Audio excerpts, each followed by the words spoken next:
iyadoo saddexdii sannaba hal mar la doorto hoggaanka sare ee ururka qareennada Somaliland ee Sola ayaa labadii maalmood ee u dambeeyay waxa magaalada Hargeysa ka socday shirweynaha ururkaasi lagu dooranayay hoggaanka sare ee saddexda sano ee soo socda hoggaamin doona ururka qareennada Somaliland ee Sola. Munaasabadda shirka waa ay ka soo qayb galeen madax ka socotay hay'adaha kala duwan ee dowladda Somaliland, mas'uuliyiin ka socday xisbiyada qaranka, mas'uuliyiin ka socday bahda garsoorka Somaliland, xubno ka socday hay'adaha ay wada shaqaynta dhow leeyihiin garsoorka. ayaa ugu horreyn waxaa madashaasi ka hadlay mas'uuliyiintii kala duwanaa ee ka soo qayb galay munaasabadda shirweynaha ururka qareennada Somaliland ee Sola. ee garyaqaanada Somaliland inuu maanta halkan inoo ku soo gabagaboobay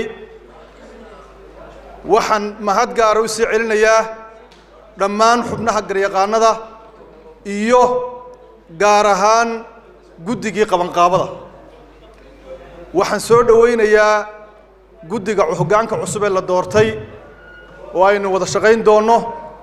waxaan soo dhaweynayaa boardka 12 xubnood ee halkan laga xaadirnayay. waxaan u mahad celinayaa dhammaan garyaqaanada. waxaan shalay ballan qaaday inaynaan TV-ga lagu garnaqsan. waxaan ballan qaaday inaynu wada shaqayn dhow yeelan doono, inaad wasaaradda cadaaladda ka tirsan tihiin, qarankana cid waliba hawl bay u haysaa, meel bay kaga taallaa. hawsheenu inay noqon doonto wada tashi, isu tanaasul, isqancin. waxaa la idinka baahan yahay shaqada hoggaanka cusub ee la doortay, leadershipka ugu sarreeya iyo boardkaba waxa weeye in ururka jiritaankiisi la taago. qodobka kale aan idinkana idiin soo jeedinay waxa weeye garyaqaanadu waa dadkii la filayay inay nidaamsanaadaan, inay iswada baaliyaacaan maaha. marka haddii geed hoostiiba 4 qareenshi jaraa'id ku qabtaan sidee wuxuu soconayaa? laba arrimood bay arrintaas ka soo baxaysa. horta waa ta koowaade waxa karaamo tirteen hoggaankana maanta dooranaysaan. maxaa u dooranaysaan? waa inuu idin hadlo, waa inuu idin matalo, waa inuu golayaasha idin xaadiro, waa inuu wixii concern cidda khusaysa gaarsiiso. horta iyagii waa karaamo tiraysaan, waayo waxa leedin cidinama matasho, qof walba meeshan doonaa baan ka hadlaya. marka hoggaan baa doorateen, waxaad doorateen hoggaan sare, waxaad doorateen board. structure-ka waa inay u gudbisaan wixii concern hay-adaha kale ee inoo dhexeeya. annaguna waxaan ballan qaadaynaa hay-adaha kale inoo dhexeeya sida hay-adda ay guddoomiyaha ka tahay aamini ururka ruqsad bixinta. hay-adahana annagu horena waanu la xidhiidhnay, iminkana waxaan ballan qaadaynaa inaynu marino wixii concern iyaga. tartan loogu jiray hoggaanka hoggaamin doona saddexda sano ee soo socda ee ururka qareennada Somaliland ee Sola ayaa waxaa ka tanaasulay garyaqaan Cabdiraxmaan Nuur iyo garyaqaano kale oo iyagu u loolamayay hoggaanka sare ee Sola inay hoggaamiyaan muddada saddexda sano ee soo socota. waxaana shirweynaha lagu doortay hoggaanka cusub ee hoggaamin doona ururka qareennada Somaliland ee Sola saddexda sano ee soo socda, iyadoo guddoomiye loo doortay garyaqaan Xasan Cabdilaahi Cawaale, halka guddoomiye ku-xigeenna loo doortay garyaqaan Mukhtaar Daahir Jibriil. xogayaha ururka Solana waxaa loo doortay garyaqaan Xuseen Maxamuud Fadal. anigoo ah xogii guud ee hore ururka qareennada Somaliland ahna maanta hoggaanka wareejinaya, waxaa noo farxada in muddo 4 sano maanta xilka soo haynay in aanu maanta wareejinayno.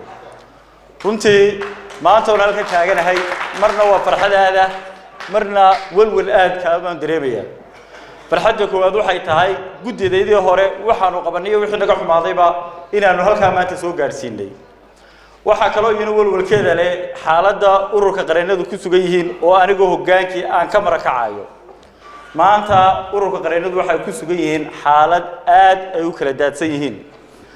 xaalad ay tahay inaynu ka soo kabanno, xaalad ay tahay inaynu dib u midowno. runtii ururka qareennadu haddii ay midoobi waayaan cidna xuquuq ma dhicinayaan, iyaguna xuquuqdooda ma dhacsan. waxaanu idin ballan qaadaynaa in aanu dhiiri gelinno oo aanu koow ka bilaabno in xeerka ururka uu noqdo buddiga iyo aasaaska lagu shaqeeyo, horumarino, faafino.